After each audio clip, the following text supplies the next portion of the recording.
Hi friends, welcome to Jayas கோலம் சண்டு vlog. நம்ம channel அன்னைக்கு சொன்ன கமகமன்னு வாசனையாக தாளிப்பு வடகம் எப்படி பண்ணுறதுன்னு பார்க்கலாம்.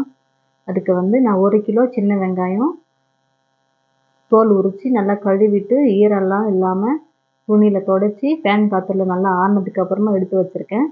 இது கொஞ்சம் பெருசு பெருசாக இருக்கிறது மட்டும் 1-2 கட் பண்ணி எடுத்துக்கலாம். வெங்காயம் நீங்கள் 1 hour முன்னாடியே தண்ணியில் ஊற வச்சுட்டிங்கன்னா உங்களுக்கு தோல் உரிக்கிறதுக்கு ரொம்ப ஈஸியாக இருக்கும். இந்த மாதிரி கட் பண்ணி எடுத்துக்கோங்க. இந்த மாதிரி கட் பண்ணும்போது உங்களுக்கு மிக்ஸி ஜாரில் சீக்கிரமாக அரைஞ்சி வந்துடும். கட் பண்ணாமல் அப்படியே சேர்க்கும் போது பெருசாக இருக்கிறதெல்லாம் அப்படியே நின்றுடும், சின்னது மட்டும் நல்லா அரைப்பட்டுரும். அதனால் பெருசாக இருக்கிறத கட் பண்ணி எடுத்துக்கலாம். இந்த மாதிரி கட் பண்ணி எடுத்துக்கோங்க. இது எல்லாத்தையுமே இப்போ மிக்ஸி ஜாரில் சேர்த்து அரைச்சி எடுத்துக்கலாம்.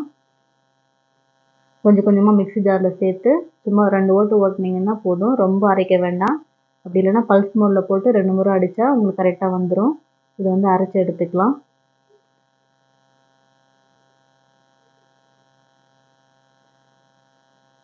இந்த மாதிரி அரைச்சி எடுத்துக்கோங்க. ரொம்ப சாஃப்டாக அரைக்காமல் இந்த மாதிரி கொஞ்சம் தொக்கு தொக்காக இருக்கணும். 1-2 வெங்காயம் இருந்துச்சுன்னா அதையும் பொறுக்கி போட்டு நல்லா அரைச்சி எடுத்துக்கோங்க. இது கூட 100 கிராம் அளவுக்கு பூண்டு தோலோடு நல்லா இடித்து சேர்த்துக்கலாம். அது கூட ஒரு கைப்பிடி அளவுக்கு கறிவேப்பிலையை நல்லா அலசிட்டு தண்ணி இல்லாமல் காய வச்சு நிழலில் காய வச்சு சேர்த்துக்கோங்க. அது கூட 1 டேபிள் ஸ்பூன் சோம்பு, 1 டீஸ்பூன் மஞ்சத்தூள், 1 டீஸ்பூன் வெந்தயம், 1 டேபிள் ஸ்பூன் கல்லுப்பு, 50 கிராம் அளவுக்கு சீரகம். சீரகம் நல்லா க்ளீன் பண்ணி சேர்த்துக்கோங்க. அதே மாதிரி கடுகையும் க்ளீன் பண்ணி சேர்த்துக்கோங்க. 50 கிராம் கடுகு, உளுந்து உடச்ச உளுந்து தான் எடுத்திருக்கேன். இது 75 கிராம் இருக்குது. நீங்கள் கருப்பு உளுந்து கூட எடுத்துக்கலாம், இல்லை முழு உளுந்து கூட எடுத்துக்கலாம். நான் வெள்ளையாக இருக்கிற உளுந்து உடச்ச உளுந்து எடுத்திருக்கேன்.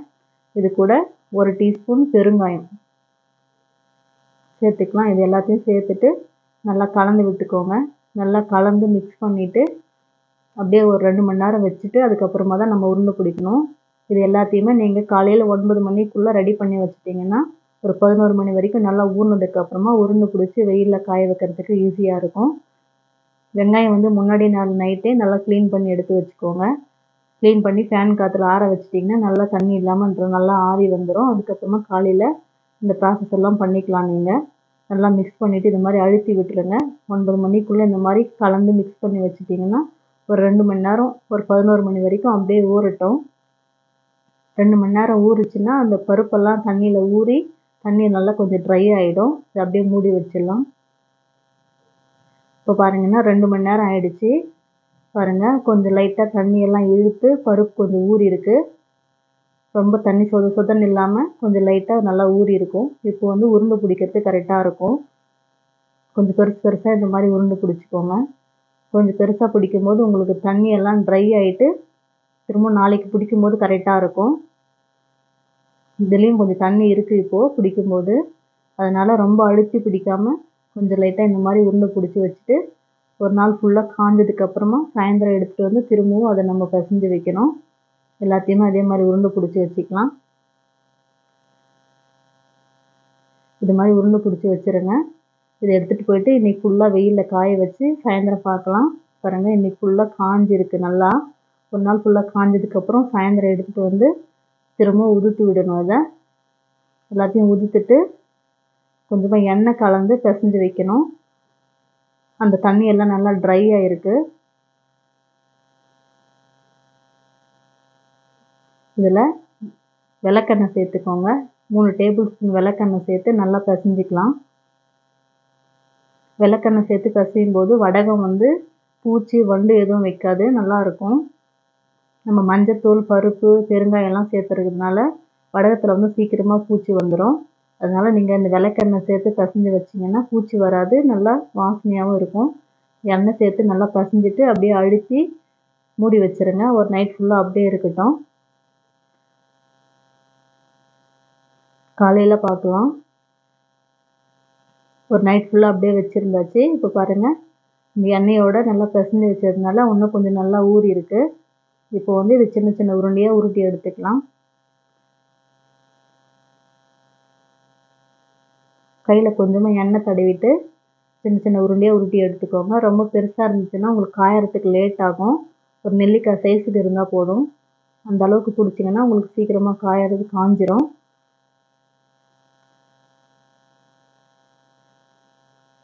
இந்த மாதிரி உருட்டி வச்சுருங்க.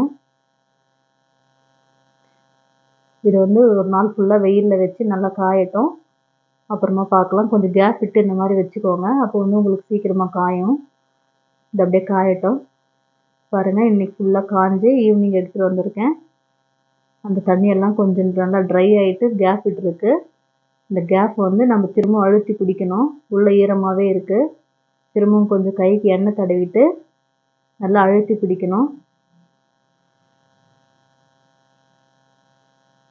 இந்த மாதிரி நல்லா அழுத்தி பிடிச்சிக்கோங்க.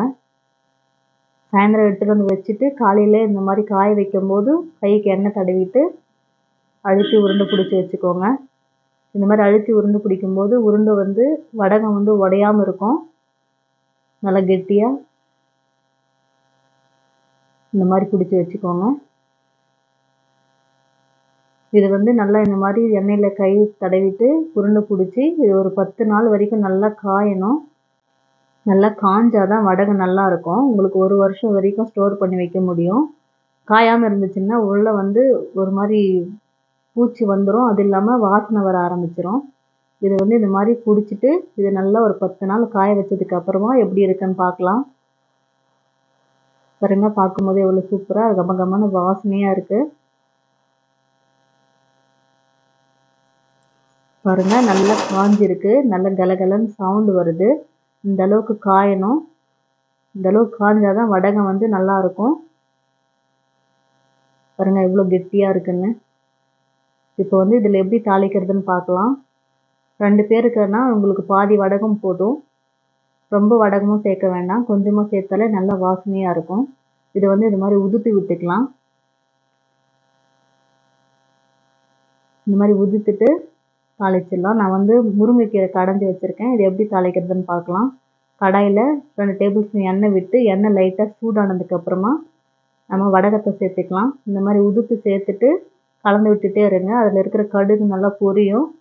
பொரிஞ்சதுக்கப்புறமா உங்களுக்கு வெங்காயம் கருவேப்பிலை வேணும்னா சேர்த்துக்கலாம். இந்த ஸ்டேஜில் சேர்த்துக்கலாம். சேர்த்துட்டு நீங்கள் நம்ம கடைஞ்சி வச்சுருந்த கீரையை சேர்த்து நல்லா கலந்து விட்டுக்கோங்க.